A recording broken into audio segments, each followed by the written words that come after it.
Muy buenas tardes a todos, bienvenidos a este espacio titulado Potencial Geotérmico en Colombia. En esta oportunidad tenemos el gusto de saludar a nuestros conferencistas, el ingeniero Edgar Ricardo Pérez Carrillo, quien es ingeniero de la Universidad Industrial de Santander, tiene maestría en Ingeniería de Hidrocarburos de esta misma universidad, tiene una certificación PMP desde septiembre de 2011. Desde 1995 hasta el año 2003 es consultor en el área de análisis petrofísicos y especiales, daños a la formación y proyectos en el área de recobro secundario y mejorado y auditoría ambiental.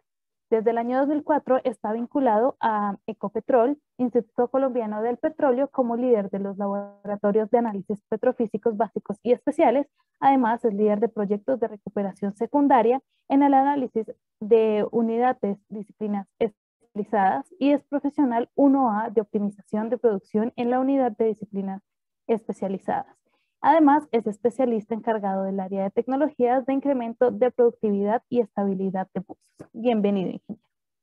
Además, vamos a saludar en este momento al ingeniero José Carlos Cadenas, quien es ingeniero de yacimientos, producción y estimulación de pozos. Es ingeniero de petróleos de la Universidad Industrial de Santander.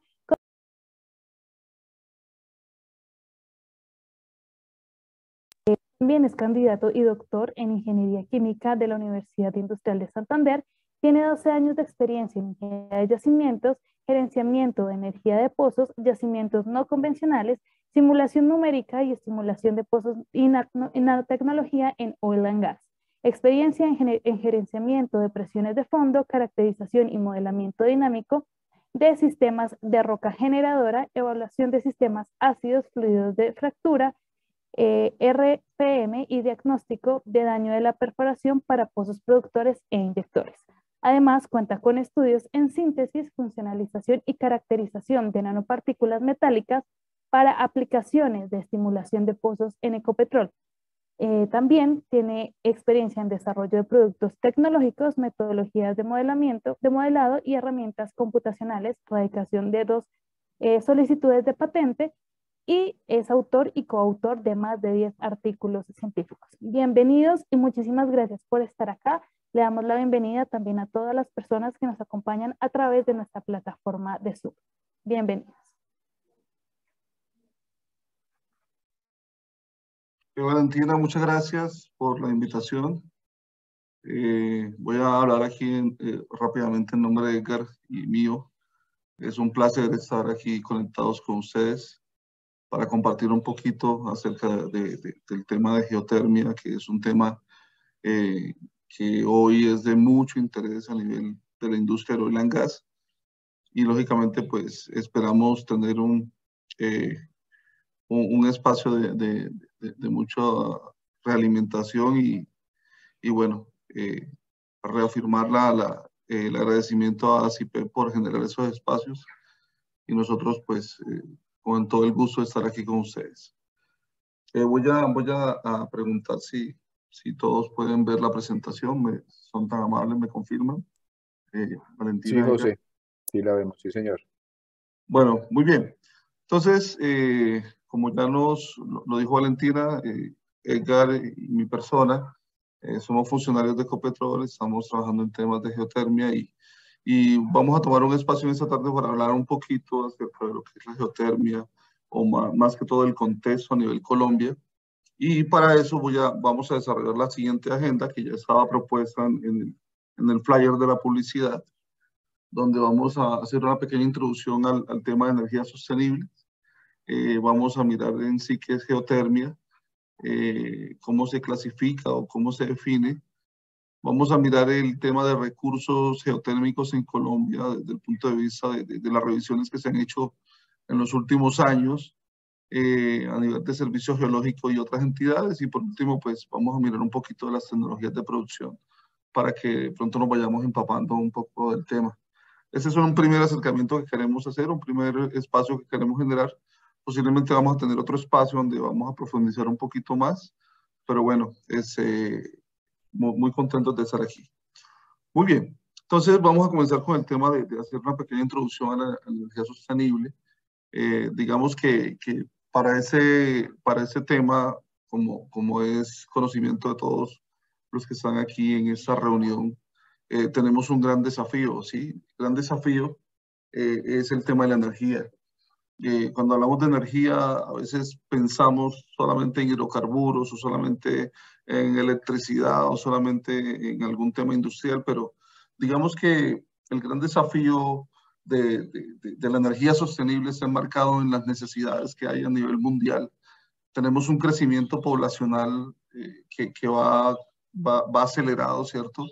Estamos cerca de más de 8.000 millones de personas en el mundo, de las cuales 2.000 millones de personas actualmente no tienen acceso a sistemas de energía modernos.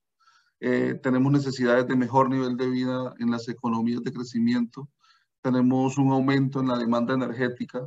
Y cuando hablamos de energía, les comentaba que no nos referimos solamente a una parte mera industrial, sino que energía tiene que ver con el sustento de toda la cadena alimenticia del ser humano, tiene que ver con todo el tema de agricultura, tiene que ver con el tema de materiales, tiene que ver con temas de salud, y son temas que no deberían ser políticos, sino ser temas completamente de Estado de cada uno de los países.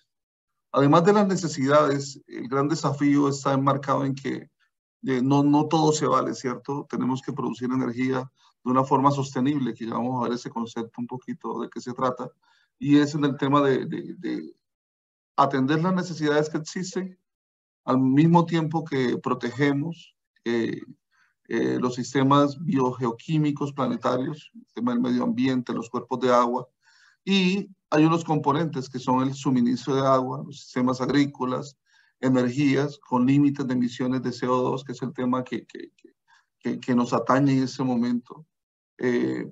Hay muchos autores de la actualidad, muchos expertos que coinciden y de pronto es una premisa que tenemos también nosotros, es que realmente no se trata de la fuente de energía, se trata de emisiones, ¿cierto? Si yo pudiera seguir produciendo petróleo o gas, pero disminuyendo las emisiones, eso es sostenible en el tiempo. Tenemos unos 17 objetivos que están enmarcados como objetivos a nivel mundial, por eso traigo esta herramienta que es muy importante. Y más allá de eso es hablar un poquito de la sostenibilidad. A veces pensamos que sostenibilidad es que algo de dinero, realmente, pero la sostenibilidad tiene unos pilares muy importantes a nivel energético y están basados en lo siguiente, en el marco social, en el marco ambiental y en el marco económico. Entonces, la energía sostenible se define como una energía que satisface las necesidades del presente sin comprometer las capacidades generacionales que un futuro o otra generación necesita para satisfacer sus propias necesidades, ¿cierto? Yo voy a producir la energía que necesito hoy sin comprometer la energía que necesita el mañana. Entonces, ahí vienen los temas de energías renovables que no se agotan sustancialmente por el uso continuado, que el uso de esa energía no conlleve la emisión de contaminantes u otros peligros para el medio ambiente y cuyo uso no implique la perpetuación de peligros sustanciales. Entonces, ¿cómo hago yo para asegurar lo que necesito hoy, pero sin comprometer lo que van a necesitar mis hijos y lo que van a necesitar mis nietos? Eso es un poquito el tema de energía sostenible.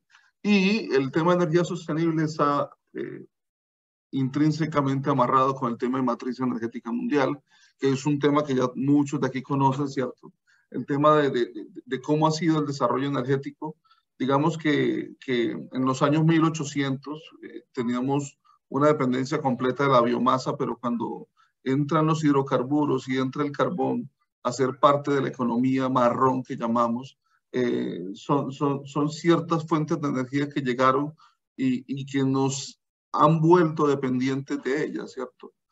¿Por qué? Porque son sostenibles de algún punto de vista económico, social, pero digamos que hoy estamos comprometiendo mucho el tema ambiental y es lo que nos atañe. Entonces, digamos que para nadie es un secreto que hoy el 80% de la matriz energética mundial es de petróleo, gas y carbón, ¿sí?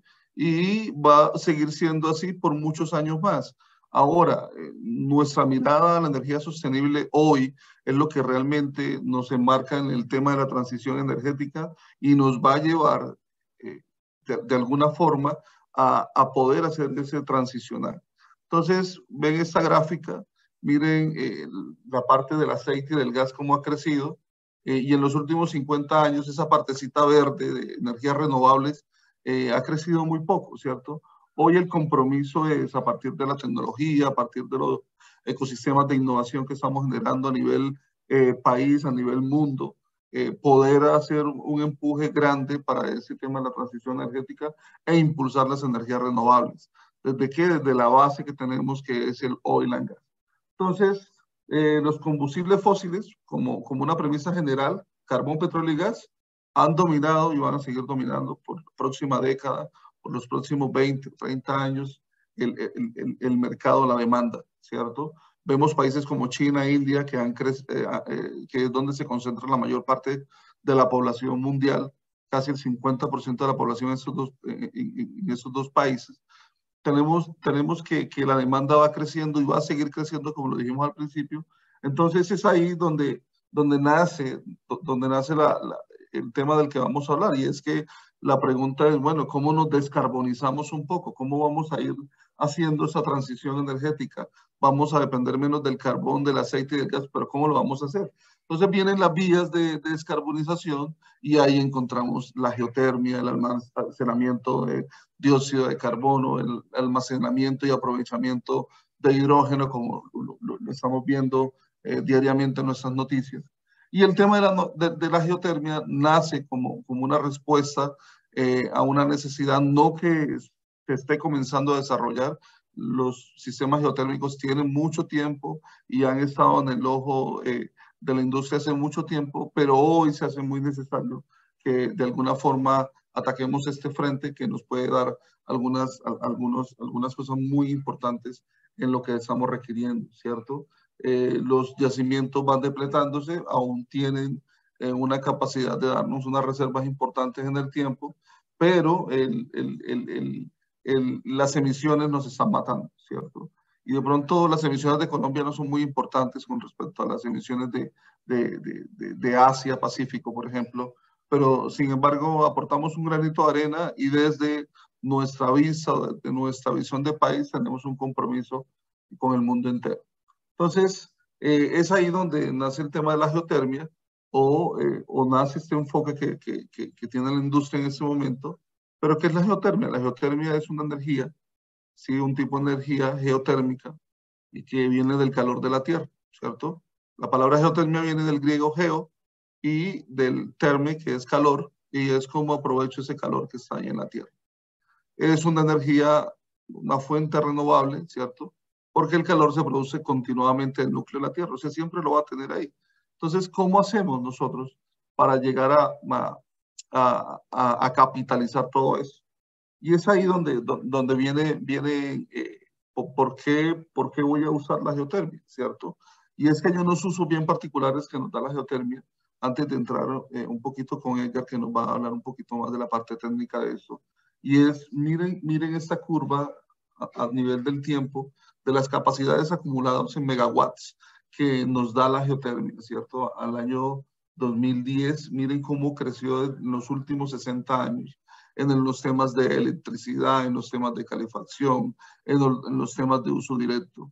Digamos que podemos fácilmente, si nos lo proponemos, generar una masa crítica en el tema de geotermia y poder atender ciertas necesidades, digo no todas, pero unas necesidades bien particulares que tenemos a la mano en el día a día como comunidad, ¿cierto? Y es ahí donde nosotros queremos enfocar el esfuerzo. Entonces, voy rápido en esta introducción para que de pronto nos alcance el tiempo a hablar de cosas un poquito más técnicas, pero esa introducción siempre hay que hacerla.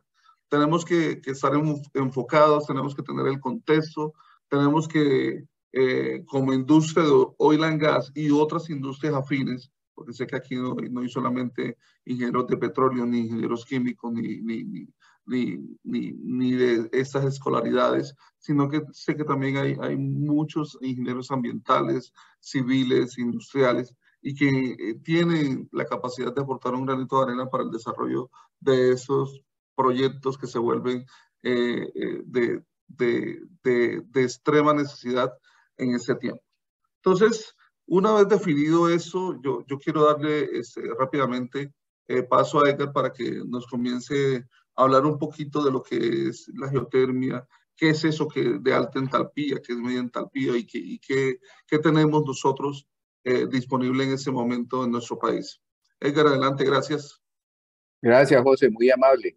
Entonces, básicamente, como dice José, entalpía es sinónimo de energía, de calor, y básicamente tenemos tres rangos de rangos de temperatura que son los que nos definen los tipos de geotermia.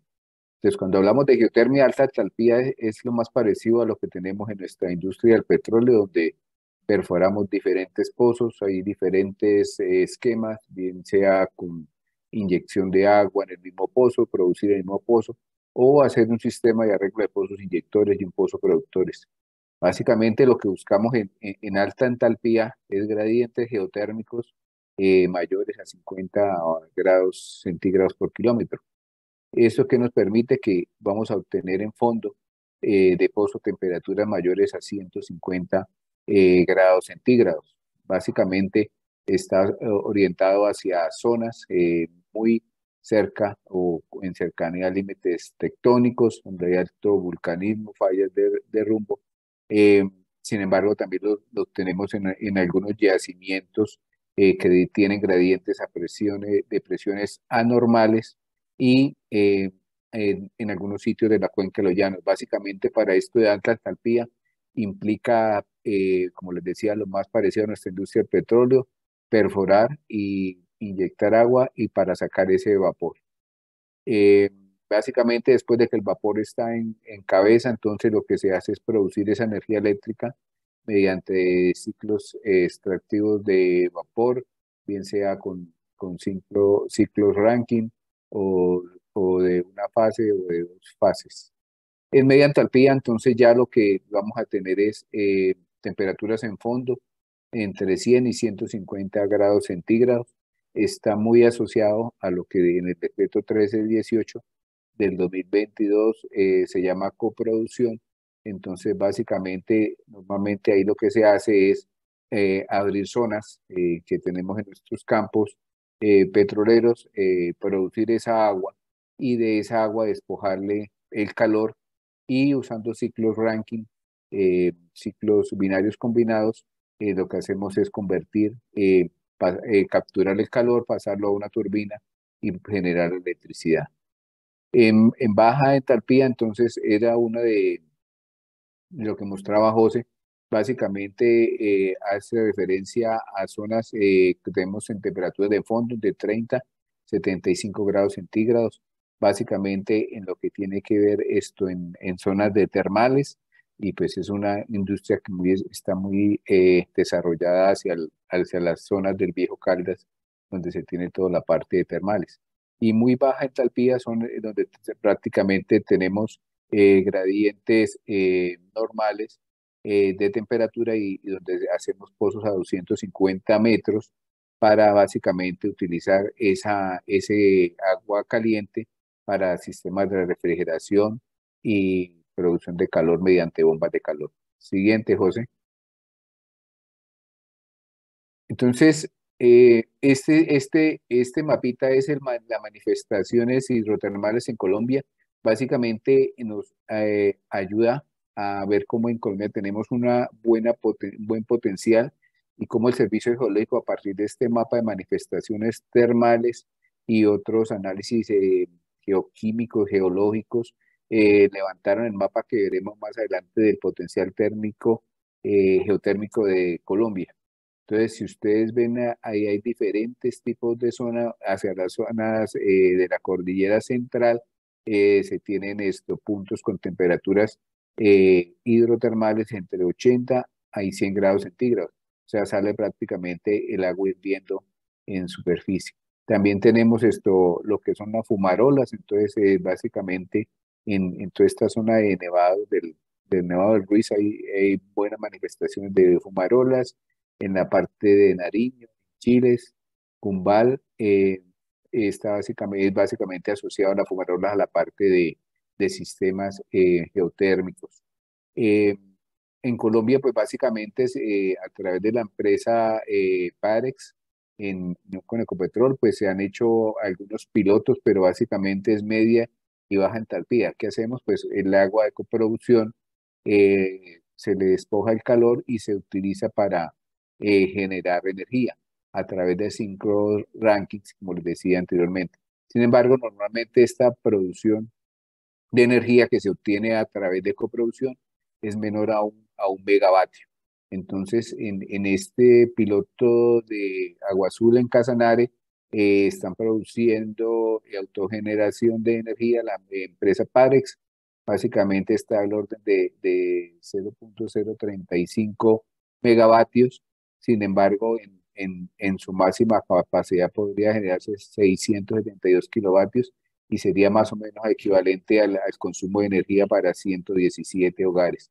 Este año Ecopetrol avanza en el primer piloto en API, también de coproducción, donde se espera generar alrededor de 200 kilovatios, básicamente para autoconsumo en el campo, pues básicamente produciéndola a través de una de las zonas que producen agua a alta temperatura en API.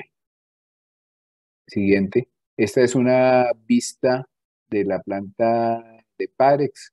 Entonces son más o menos 100 kilovatios los que se están produciendo ahorita en el campo Maracas, en San Luis de Palenque, en Casanare. Realmente fue la primera planta que se tiene de geotermia de media y baja entalpía. Entonces básicamente lo que ustedes ven en la parte derecha son las máquinas ORC o los ciclos Rankine para con un fluido de trabajo como el isobutano, quitarle el calor al agua y con eso enviarlo a unas turbinas para autogeneración de energía. Dale, José, siguiente.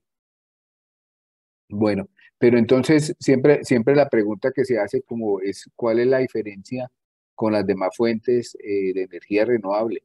Pues como decía José Carlos, y esto tiene su desarrollo de la geotermia básicamente de hace 50 años, por ahí en los años 70, 72 hubo una crisis también de la parte del petróleo, entonces muchos países como europeos, como Alemania, la misma Dinamarca, empezaron a pensar, Italia, en cómo aumentar la producción de campos geotérmicos.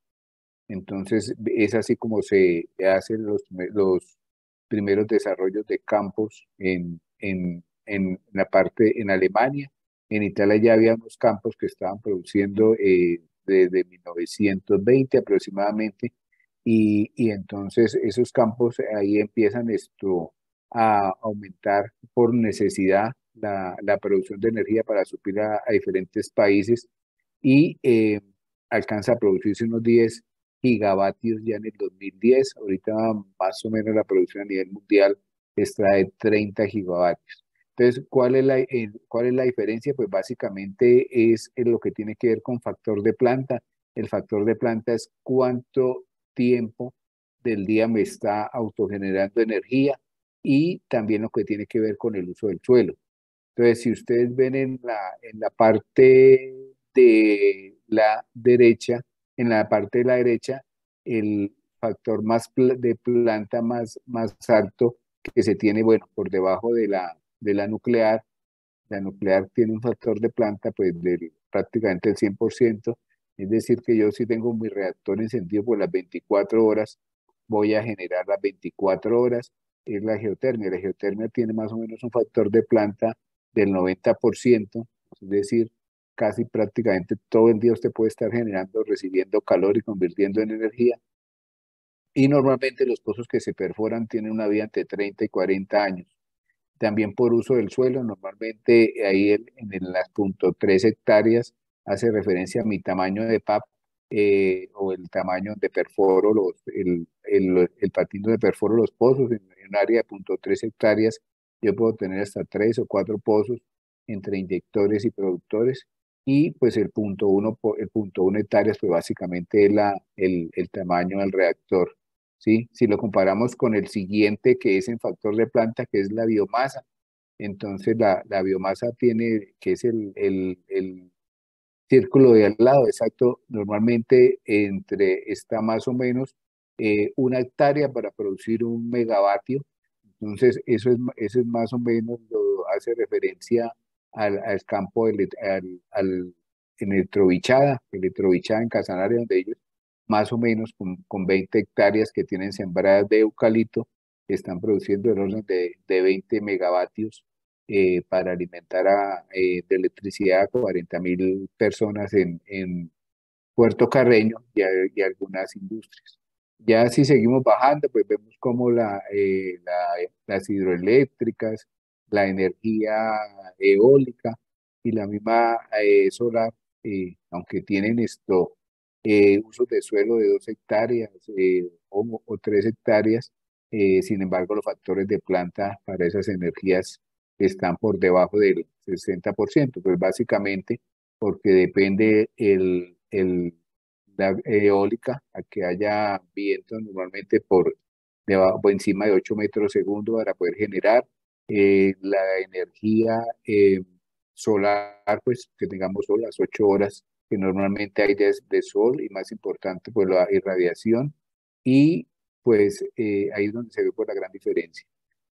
Nosotros básicamente a nivel de Colombia, en el Servicio Geológico, básicamente ha hecho todos sus estudios para definir el potencial en zonas volcánicas. Ecopetrol ha hecho algunos estudios básicamente orientados hacia la parte de los llanos, en todo lo que tiene que ver en media y alta entalpía, motivados en algunos casos, como por ejemplo Rubiales, Caño Sur, básicamente por hacer reemplazo del consumo de diésel y petróleo para generar energía y generar a través de geotermia, pero básicamente todo eso está en estudio. Y últimamente, pues ustedes vieron en la prensa la alianza que se firmó Ecopetrol, Check y Baker. Básicamente eso busca desarrollar un 10% de la energía potencial de generar que se tiene en el área de Nereidas, básicamente la zona de Manizales. Siguiente, José. Entonces, básicamente es un proyecto que permite o potencializa un desarrollo entre 50 y 100 megavatios a través de la perforación, que eso daría pues más o menos energía para unas 250.000 familias. Ya un pozo exploratorio que perforó la CHEC, la Central Hidroeléctrica de Caldas, en 1997, llegaron hasta 4.818 pies y se encontraban temperaturas superiores a los 150 grados centígrados en fondo. Pues sin embargo el pozo se desvió, finalmente se puede decir que se perdió y no continuó el desarrollo como tal, pero sí hubo como una primera prueba del potencial de la zona. Dale, José. Siguiente. Ya básicamente, pues como les decía, este es el mapa que ha levantado el Servicio Geológico Colombiano, donde se tiene un potencial de 1.170 megavatios distribuidos en zonas de la cordillera oriental y central, pues adicionales a los que Ecopetrol ha identificado en la cuenca de Llanos. Entonces, pues básicamente hay zonas cercanas a Tunja, como es el caso del bloque Paipaíza. Tenemos todo lo que es en el área de Caldas, donde está el bloque San Diego, bueno, y una parte también de Antioquia. Ahí son casi 140 megavatios. Cerro Bravo, Cerro Machín, lo que es Caldas y Antioquia, es donde está el potencial más grande, 500, Caldas Tolima, el potencial más alto de 596 megavatios, y dentro de eso, pues el área de Nereidas, Botero, Londoño, con 100 megavatios, que es donde está el piloto que se piensa desarrollar en alianza Check, Ecopetrol y Baker. Y más hacia el sur, pues está esto, lo que es el bloque Huila Cauca, básicamente con 4 áreas, un potencial de 160 megavatios, y la parte de frontera Ecuador, todo lo que es Chile, Ánimas, Cauca y Nariño, con un potencial de 193 megavatios. Hay que decir que en el área de Ecuador, detrás de la frontera, pues ya también ellos tienen potencial geotérmico y ya están haciendo, ya tienen pozos que están generando energía. Dale, José. En Colombia, pues ustedes saben, ya hay reglamentación, básicamente hay reglamentación, el decreto 1318 del 2022, donde básicamente dan los pasos para poder desarrollar una empresa operadora, una empresa de servicios, una empresa particular, un área geotérmica. Básicamente inicia con lo que es el registro geotérmico, que es básicamente separar la zona, empezar los estudios, hacer un año de estudio. Después de ese año de estudio, definirle al ministerio a través de estudios si se continúan o no con el desarrollo del área, y ahí prácticamente hay 2, 3 años para hacer los primeros pozos. Ese decreto 1318 pues tiene fundamentación en todo el camino que viene hacia atrás, básicamente, donde a través de la ley 1715 del 2004 es donde inicia la promoción a promover lo que tiene que ver con la integración de las fuentes no convencionales de energía dentro de la canasta energética. En 2019 empiezan las primeras mesas de trabajo. Anteriormente a ese año, en el 2018, se había creado la Geocol. Viene en el 2020 todo lo que fue la reglamentación de los recursos geotérmicos para electricidad. El 10 de julio de 2021, la ley de transición energética que promueve incentivos para la explotación geotérmica en Colombia, y los 2 decretos del año pasado, el del 27 de julio del 2022, el 1318, que regula actividades de geotermia y exploración, que es básicamente la que tiene que ver con la perforación de pozos, y geotermia de coproducción, que es la de producción de zonas de agua a alta temperatura de nuestros campos petroleros, asociados normalmente a la producción de hidrocarburos, pozos pues ya abandonados o en pozos de alto corte de agua. Y la resolución 40302 del 5 de agosto, que básicamente da los lineamientos técnicos para el decreto 1318. Dale, José. Hay 3 documentos que son bien importantes y bien recomendados para empresas, personas que quieran incursionar en esta parte de la geotérmica, todos publicados por el Servicio Geológico. Uno es el estándar geográfico para información geotérmica.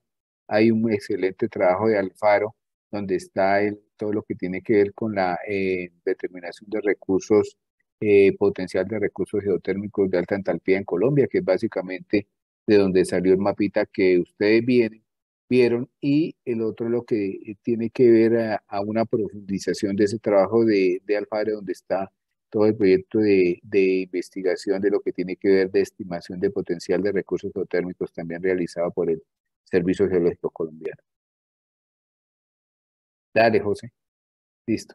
Ahí siguen con José Carlos. Entonces José Carlos les va a mostrar lo que tiene que ver con la perforación de pozos para hacer geotermia de exploración. Dale, José. Muchas gracias. Edgar, muchas gracias por la escolaridad y la parte técnica que nos han mostrado. Bien, para de pronto ir dando un poquito de contexto y finalizando también, hay una parte muy importante y es la parte de producción. Digamos que cuando hablamos de geotermia de alta entalpía, ¿cierto?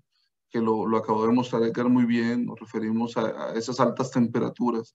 Muy posiblemente cuando pensamos en usar los pozos de petróleo que tenemos en Colombia para hacer producción o darles otro uso a esos pozos, ¿cierto?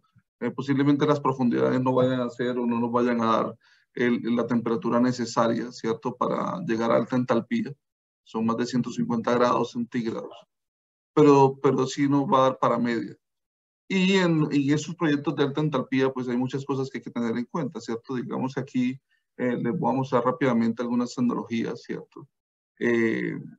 Como los que son las super hot rocks, que son rocas super calientes, 10 veces, nos da 10 veces la energía que nos da un pozo geotérmico convencional.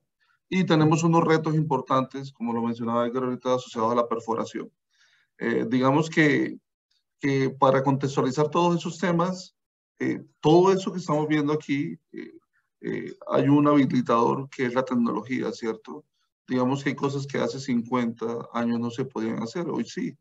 Digamos que hago un símil con lo que yacimientos no convencionales. Antes hacer un pozo horizontal era demasiado complicado. Hoy las tecnologías de perforación nos permiten ir a zonas, hacer pozos con ciertas inclinaciones horizontales, multilaterales, etcétera. Y eso de alguna forma nos habilita a poder llegar a zonas que antes no podíamos. Digamos que además de este caso que es muy particular, tenemos el famoso closed loop, que es donde se hace un pozo en comunicación, ¿cierto? Y el fluido circula. Es cuando, voy a prender aquí el pointer un momento, ¿cierto? Es como hacer pasar un fluido de trabajo por acá y el yacimiento o el subsuelo a una temperatura muy particular nos sirve de caldera. Ahí caliento y voy produciendo hacia el otro lado. Esos sistemas son usados, sin embargo, lograr la configuración tiene varios retos, ¿cierto? Y eso hablando solo de la perforación. Hay otros retos asociados, por ejemplo, a los coeficientes globales de transferencia. ¿Cómo mantengo esa temperatura después de que le he transferido? Ese fluido va a tardar un tiempo en llegar a superficie y cuando va en su camino a superficie, también va teniendo unas pérdidas importantes de temperatura. Entonces, digamos que tendré que pensar en pozos térmicos, pero los pozos térmicos tradicionalmente son muy costosos. Entonces, tendremos que pensar en otro tipo de tecnologías para poder de alguna forma conservar esa energía que hemos capturado en el subsuelo y llevarla a superficie. Está el famoso YouTube, que es simplemente un fluido circulando por un anular, volviendo por un tubing o viceversa, ¿cierto? Inyectado por un anular, bueno, en este caso es inyectado por el anular, volviendo por el tubing, y en ese transitar, cuando llega a fondo, se transfiere una energía y se lleva hacia superficie. Es una configuración muy sencilla, es un tubular concéntrico como el pozo tradicional que conocemos, ¿sí? Y que extrae calor de una roca circundante.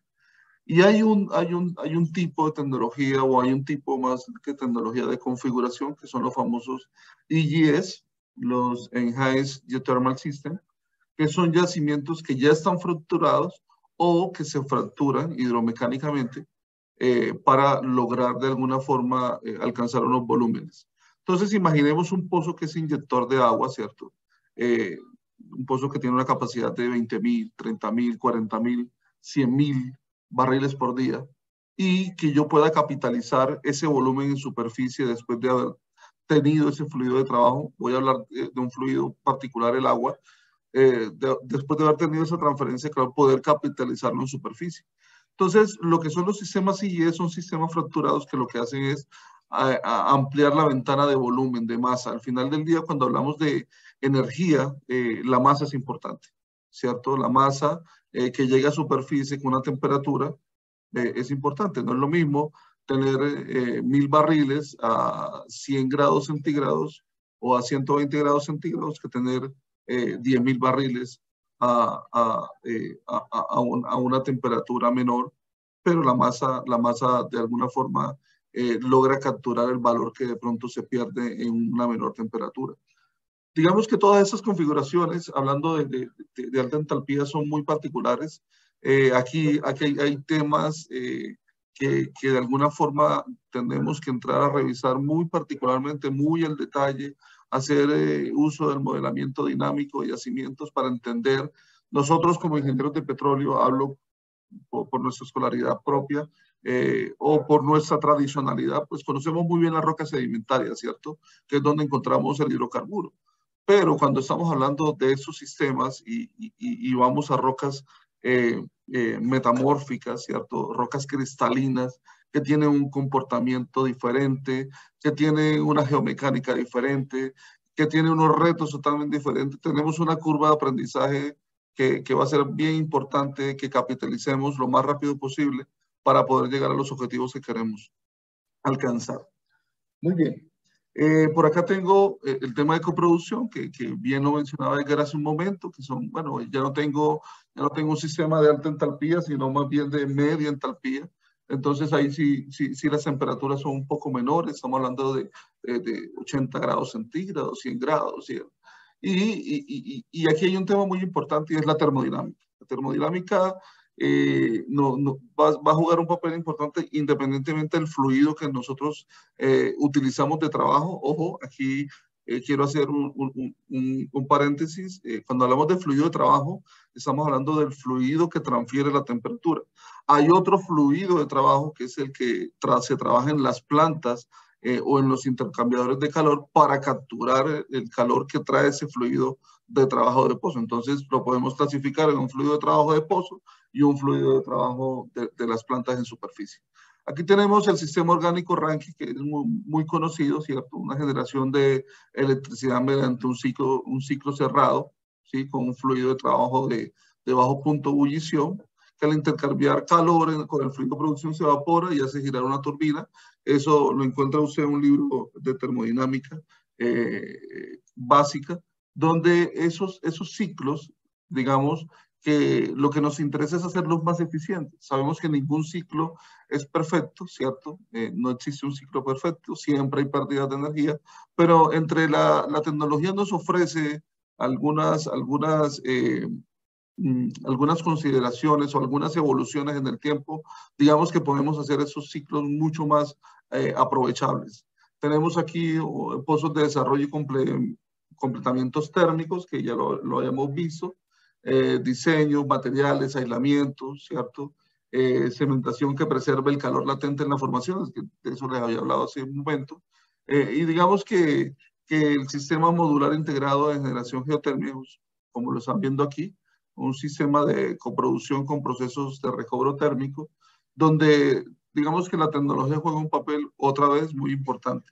Al final del día, lo que nos va a habilitar, digamos que habilitar el desarrollo de esos megaproyectos va a ser que la tecnología, desarrollo de nuevos materiales, nuevos fluidos, buscar mejores eficiencias, y todo con el objeto de ¿qué? De buscar el tema del costo. Realmente el tema del costo en geotermia es un tema crítico que es el que la investigación y la masa crítica debería concentrarse. Y no tanto en el signo peso, sino cómo hacer sistemas más eficientes, cómo hacer que los sistemas trabajen de mejor forma. Y ahí, lógicamente, pues tenemos un mundo de oportunidades para poder trabajar. Al final del día, tenemos aquí una subclasificación, ¿cierto? De una descripción de hacia dónde vamos y el potencial. Entonces, aquí, digamos que según lo que nos mostró Edgar ahorita, de las zonas hidrotermales de Colombia, de pronto eso no aplica en Colombia, no tenemos temperaturas que alcancen 400 grados acá en Colombia, ¿cierto?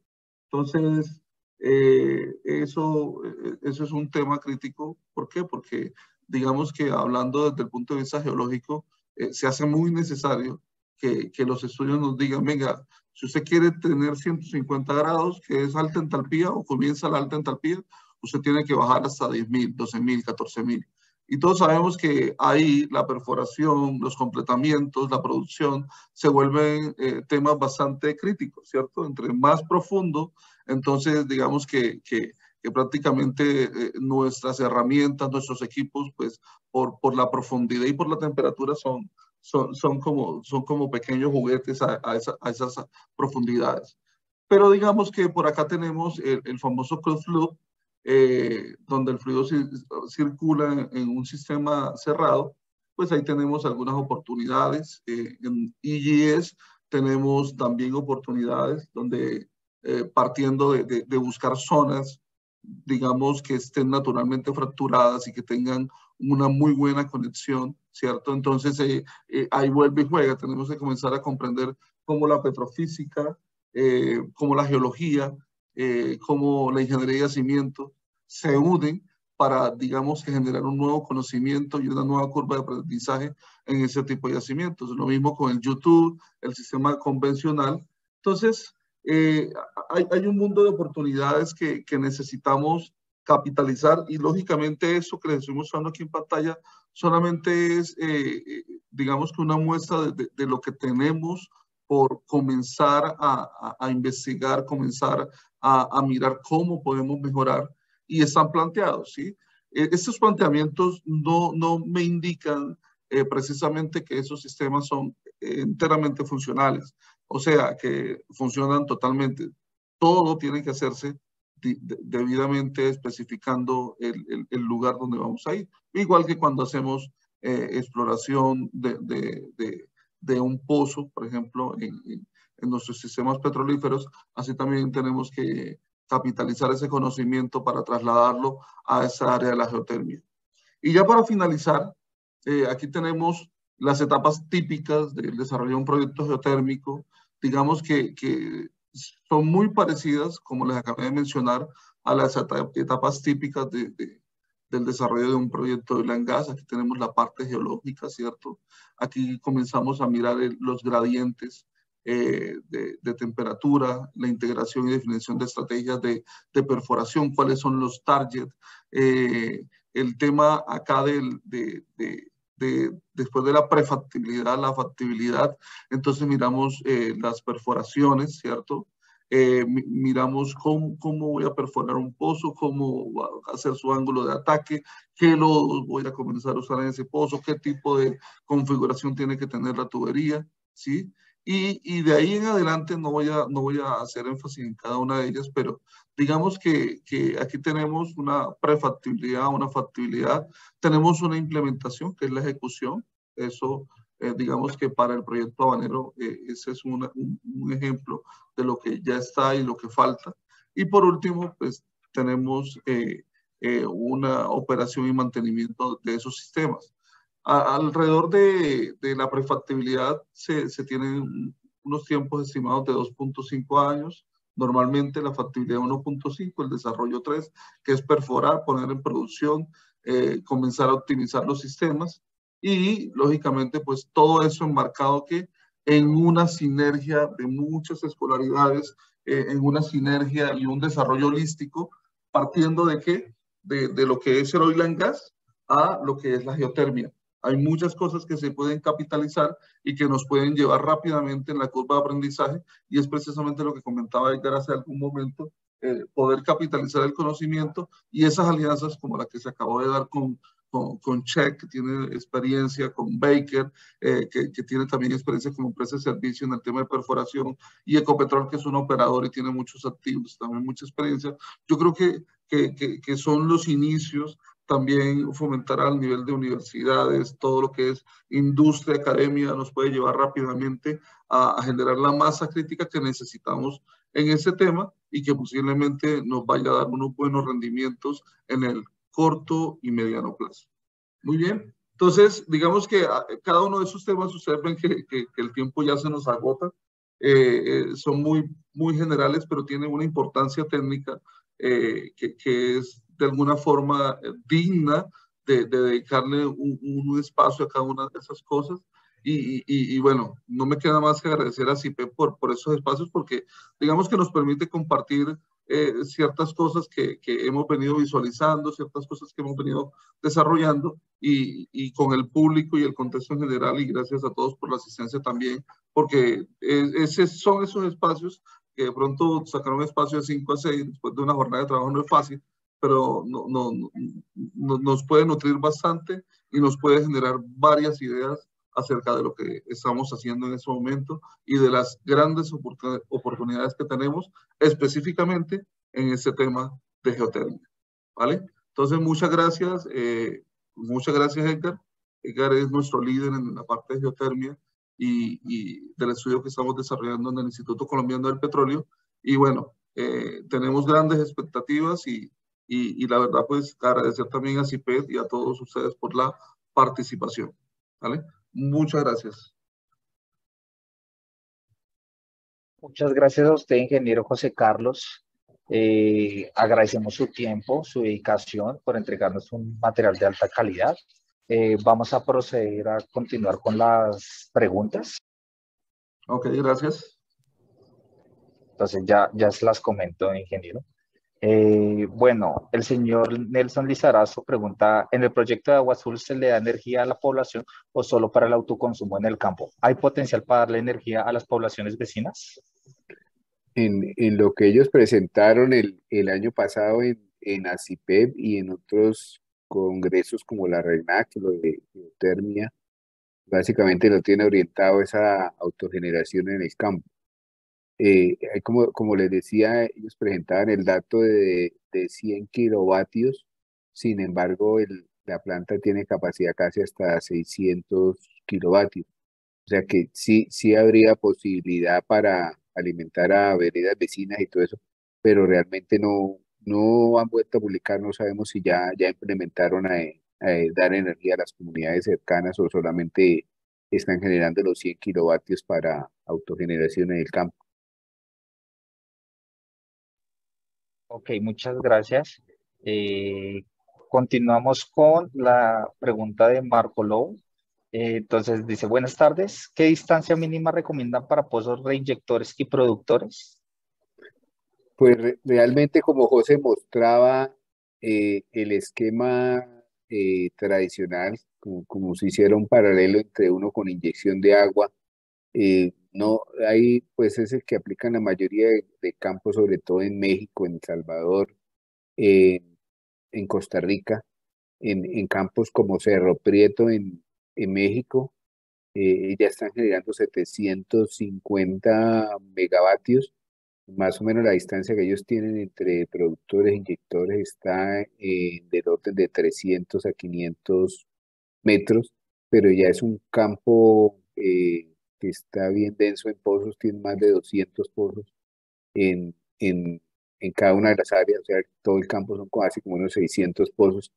Entonces, yo pensaría que es algo similar como a lo que usamos en nuestra industria, ¿no? Han buscado el espaciamiento óptimo y por lo menos en campo ya como Cerro Prieto está del orden de 300 a 500 metros. Sin embargo, si miramos lo que decía José, pues cuando usted hace un closed loop o un YouTube, pues prácticamente que distancia entre pozos no aplicaría porque en el mismo pozo vos inyectas y produces. Pero la distancia sería como 300, 500 metros en campos desarrollados, ¿no? Ok, muchas gracias. Bueno, voy a hacer la claridad. Vamos a hacer preguntas hasta las 6:10 máximo, porque veo que siguen llegando preguntas. Entonces continuamos con la pregunta de Jorge Luis Abril y dice, bueno, dice que la conferencia, sí, la conferencia va a ser grabada. Estamos revisando la posibilidad de hacerla pública en nuestras redes. Eh, Acá Ela María Llanos dice, Ecopetrol ha considerado estudiar la posibilidad de utilizar CO2 como fluido de trabajo para la generación de energía geotérmica. Sí, se han hecho algunas simulaciones y se ve mejor rendimiento usar el CO2 o un fluido supercrítico en comparación con el isopentano o isobutano, otro fluido que usted use en el ORC, en lo que mostraba José. Sin embargo, eso está muy supeditado a que haya disposición, haya abastecimiento de CO2 en esa zona cercana. Pero las simulaciones sí han mostrado que sí hay un mejor rendimiento o producción de energía usando de CO2 o fluido supercrítico. Ok. Continuamos con la pregunta de Ulises Patiño. ¿Cuáles son las necesidades de investigación y desarrollo tecnológico para optimizar los distintos aprovechamientos geotérmicos en Colombia? Dale, José. Bueno, digamos que como mencioné hace un momento, gracias Edgar, bueno Edgar, quedamos que usted respondía a todo.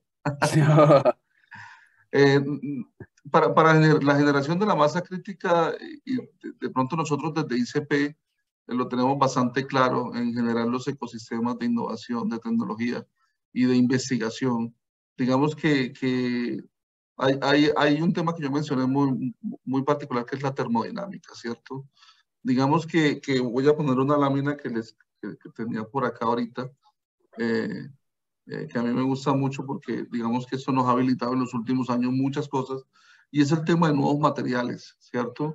el tema de nanotecnología, el tema de fluidos de trabajo, el tema de eficiencias.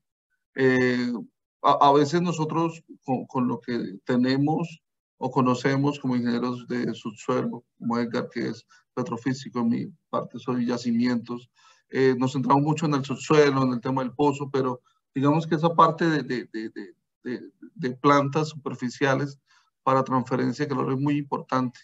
A veces ahí podría estar el secreto en habilitar los proyectos haciéndolos costo efectivos, ¿cierto?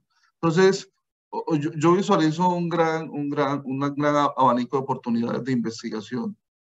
Tenemos focos bien particulares en los fluidos de trabajo, como lo mencionaba ahorita exploramos CO2 supercrítico y otros, en los fluidos de trabajo en pozo, fluidos de trabajo en superficie, eficiencia de plantas, muy importante, y lógicamente pues estudio de roca cristalina. Como lo mencioné en la presentación, y también Edgar, nosotros conocemos bien las rocas sedimentarias, ¿cierto? Conocemos la porosidad, la permeabilidad, los ensayos de laboratorio para caracterizar. Pero digamos que cuando viene una roca cristalina uno podría decir, no, eso es lo mismo, pero realmente no es lo mismo. Y ahí tenemos que gastar un poquito o darle un poquito de caspa a eso y poder profundizar un poco más. Ok, muchas gracias, ingeniero José Carlos. Ulises Patiño pregunta, ¿cuáles son las necesidades o obligaciones nanotecnológicas para su aplicación en geotermia que se requieran en Colombia? Dale, José, nanotecnología. Bueno, Suyo. no es, sí señor, no es propiamente obligaciones, ¿no? Pero digamos que en el tema de estudio de materiales, por ejemplo, tenemos materiales que tienen alta capacidad de conducción térmica, tenemos ciertos tipos de fluidos o nanodispersiones que nos podrían ayudar a tener mejores consideraciones en los fluidos de trabajo, tanto en pozo como en superficie. ¿Cuál es el tema acá? Que tenemos como nos gusta, ¿no? Hacerlo bueno, bonito y barato. O sea, que pase el caso de negocio. Nosotros todo lo tenemos que hacer en un caso de negocio, porque de eso se trata, ¿sí? Digamos que las energías renovables las conocemos hace rato, pero realmente, ¿por qué no están masificadas hoy? ¿Por qué no son el core porque pues es mucho más barato el oil and gas, ¿cierto? Entonces, entre tanto la tecnología nos habilite estas fuentes energéticas, perdón, entonces digamos que ahí vamos a tener unos objetivos alcanzados bien interesantes. Vuelvo y repito, para tu pregunta, el tema de la tecnología está enfocado en fluidos de trabajo, fluidos de superficie y lógicamente pues diseño de nuevos materiales para conservar calor o para hacer aislantes térmicos de bajo costo, etcétera. Muchas gracias. Continuamos con Doris Julio. Entonces me dice, de acuerdo con Baker, la tecnología que proveerá dicha compañía o cuál es su alcance. Sí, básicamente pues lo que buscamos con Baker es disminuir la curva de aprendizaje. Ellos han desarrollado proyectos a nivel mundial en Italia, en Alemania, en Centroamérica, y pues básicamente es algo así similar a lo que hizo Ecopetrol en el Permian, donde entró a aprender de Oxy, pero el módulo, el convenio está solamente suscrito al área de Nereidas.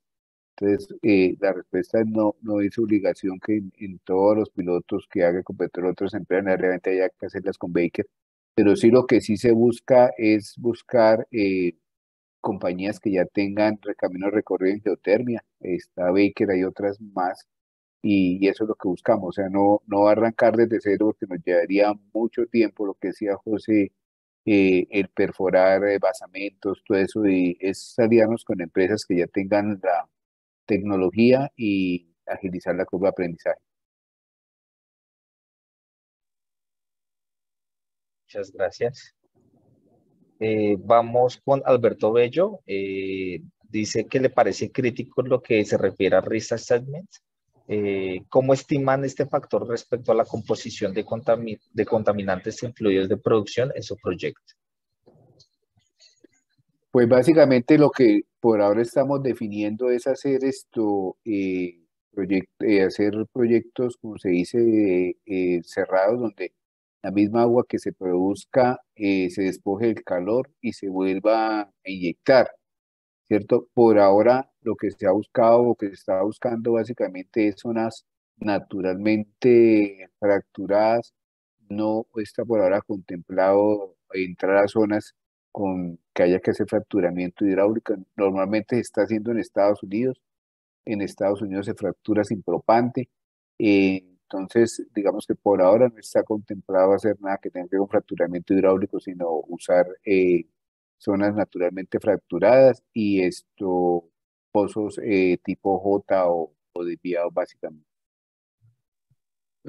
Ahí tengo un comentario adicional, yo, Edgar, Sí, y es el tema o sea, hay temas que de pronto no están mencionados aquí, pero son bastante recurrentes, que es lo que hacemos siempre, y es análisis físico-químicos, tanto de las aguas de inyección, hablando del agua, ¿cierto? Y de las aguas de producción, ¿sí? Digamos que siempre mirar cómo está inyectando el agua y la cantidad de iones, lógicamente cuando la roca, el fluido está en contacto con el subsuelo, no solamente captura temperatura, al lugar también vienen una serie de iones y una serie de componentes propios del subsuelo, ¿cierto? Pero digamos como lo acaba de mencionar Edgar, parte del aseguramiento de los fluidos, parte del aseguramiento de la calidad de las operaciones, está en determinar experimentalmente la composición de las aguas que vienen fluyendo hacia la parte productiva. Y cuando tenemos proyectos cerrados, pues eso nos da un margen de maniobra prácticamente que total, ¿cierto? Que puedo controlar. Eh, y eso es lo que comenzamos a experimentar o lo que hace parte del aprendizaje de ir por lo que yo más tengo control, mientras voy conociendo de pronto de lo que no tengo control, ¿sí? Por ejemplo, canales que hay en yacimientos, de pronto inyecto por un lado y en el pozo productor no me sale nada. Son cosas a las que nos vamos a tener que enfrentar. Y la geología, la estratigrafía, la petrografía, sedimentología, van a ser muy importantes en esos nuevos capitales de conocimiento que necesitamos para desarrollar este proyecto. Muchas gracias, ingeniero José Carlos. Continuamos con la pregunta de Gustavo Higuera. Él dice, ¿qué dificultades ha tenido en la conversión de pozos oil and gas a pozos geotérmicos? ¿Y qué tipo han usado en los campos de tecnología que han comentado? pues básicamente como comentaba José, el principal dificultad que en Colombia no hemos hecho eso, pero en campos de Estados Unidos, básicamente en Canadá, el problema es la integridad del pozo. Entonces, digamos que lo más importante es asegurar la integridad del pozo, porque en casos como coproducción, donde usted abre una zona para producir agua y después despojar calor, si no tiene una buena integridad de pozo, entonces el agua va a empezar a viajar, va a perder propiedades, no va a llegar con el calor en superficie. Entonces es muy común en Canadá, por lo menos ellos hacen una primera etapa de pozos que llaman de almacenamiento, los reacondicionan, los cierran y abren y miran cuánto calor pueden acumular. Entonces digamos que lo que uno ve que la principal dificultad que ellos han tenido y en Estados Unidos es lo que tiene que ver con integridad de pozo para convertir de productor de aceite, a aceite de agua a geotérmico. Muchas gracias, ingeniero Edgar. Continuamos otra vez con Ulises Patiño. Él dice, ¿cuáles son las complementariedades entre los proyectos geotérmicos desarrollados con las comunidades energéticas impulsadas por Ecopetrol? Pues básicamente nosotros estamos en la etapa de pilotos, entonces dentro de esa comunidad energética pues está básicamente orientada a lo que tiene que ver con descarbonización, o sea, reducir emisiones por usar la energía geotérmica como autogeneración. Y en las zonas Si no tenemos campos cercanos o algo de producción, es la alianza con empresas como Check, como la EPM, que sí son generadores y transmisores de energía, porque nosotros como Ecopetrol como tal no podemos generar energía eléctrica, pero sí empresas como la Check, ellos sí pueden hacer su generación de energía y eso dentro de la parte de comunidades, ¿no? Hacia la distribución a comunidades. Muchísimas gracias, ingeniero. Continuamos con la pregunta de Mónica Pitata. Ella dice que para el bloque Paipaisa, bloque Huila, bloque Cerro Machín, nos gustaría saber en qué etapa se encuentran estos proyectos, si tienen algún aliado para apoyar la selección de válvulas y qué es la especialidad de la empresa. Ahorita básicamente está a nivel de estudios de ANH y del Servicio Geológico Colombiano. O sea, digamos que todavía Ecopetrol, otras empresas, pues no han entrado a mirar esas áreas, están simplemente dentro de las áreas que ha rankeado el servicio geológico. Eh, entonces, dependiendo cómo salgan estos primeros pilotos, pues la empresa decidirá si se puede aliar con alguna empresa generadora de energía o algo para mirar esos bloques, pero digamos que por ahora están solo en estudios del Servicio Geológico Colombiano. Muchas gracias, ingeniero. Continuamos con una pregunta anónima. Entonces, ¿qué espera de la NH ahora en su rol de ente regulador de la geotermia? Pues básicamente lo que se espera es que empiecen a haber rondas de bloques como lo han habido también así como para la industria petrolera, ¿no? Entonces digamos que casi que está esto muy ligado a la pregunta anterior, que es caso de que no hayan empresas que hayan hecho registro geotérmico de esa zona, tanto la ANH puede entrar a ofrecer esos bloques o a proponer la existencia de empresas para que hagan ahí su registro geotérmico, ¿no? Pero igual tendrían que cumplir pues toda la normatividad de la 1318, que es básicamente un año de estudios y a partir de eso pedir 2 o 3 años para hacer el primer pozo. Ok, muchas gracias. La siguiente pregunta es de Luis Eduardo García. ¿Cuál es la norma para generar energía aprovechando la entalpía asociada a la coproducción de los fluidos? La misma 1318, la misma 1318, el decreto 1318 del año pasado reglamenta tanto la geotermia de coproducción, que es a lo que se refiere la pregunta, eh, y la geotermia de exploración, que es hacer pozos.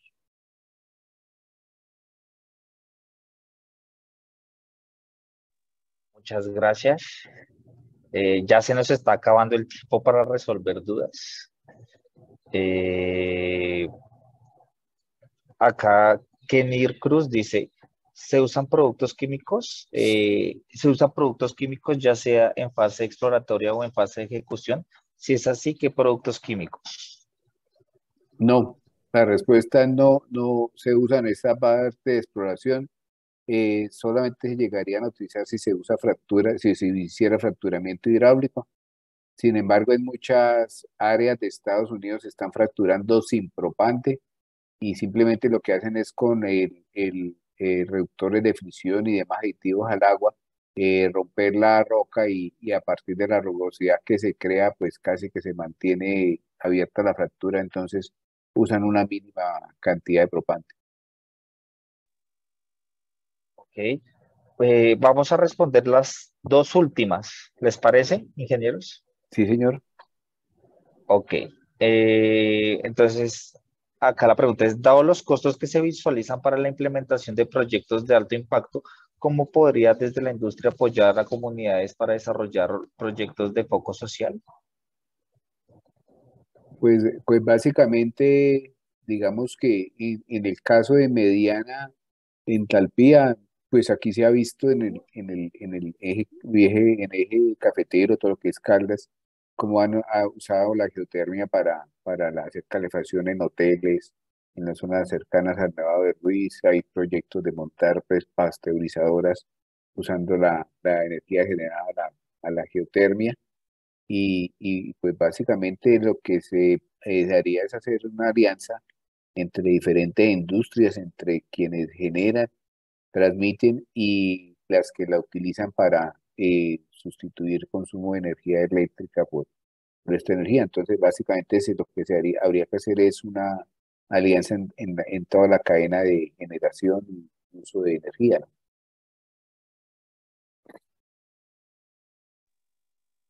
Muchas gracias. La siguiente pregunta también es de David Zipa Gauta. Él pregunta, ¿es posible aplicar estos estudios en activos pozos abandonados? Dale, José. Definitivamente sí, digamos que los costos de la geotermia, para hablar un poquito del tema de costos, eh, el 40-50% están asociados a la perforación de los pozos. Entonces, digamos que hay cierta literatura que nos habla incluso, por ejemplo, de implementación de algunos tipos de recobro térmico y que también a la vez habilitarían ese tipo de generación. Pero de hecho está muy bien visto tomar la infraestructura que ya tenemos y digamos que es un costo que ya no se va a asumir, lógicamente buscando la buena integridad de los pozos, como lo dijo Edgar hace un momento, pero sí es una buena cosa. De hecho se está mirando también, mirar pozos abandonados y cómo capitalizar esa infraestructura para producir energía geotérmica. Ok, ya con esta pregunta cerramos la sesión de dudas. Agradecemos mucho el tiempo del ingeniero Ricardo y el ingeniero José Carlos. Gracias por esta gran presentación. Todo esto se hace con el fin de querer capacitar más a nuestros ingenieros de petróleos. Esta es una pequeña iniciativa. Vamos a continuar con este programa de capacitaciones. El siguiente que va a salir con esta misma temática puede salir un curso en transición energética.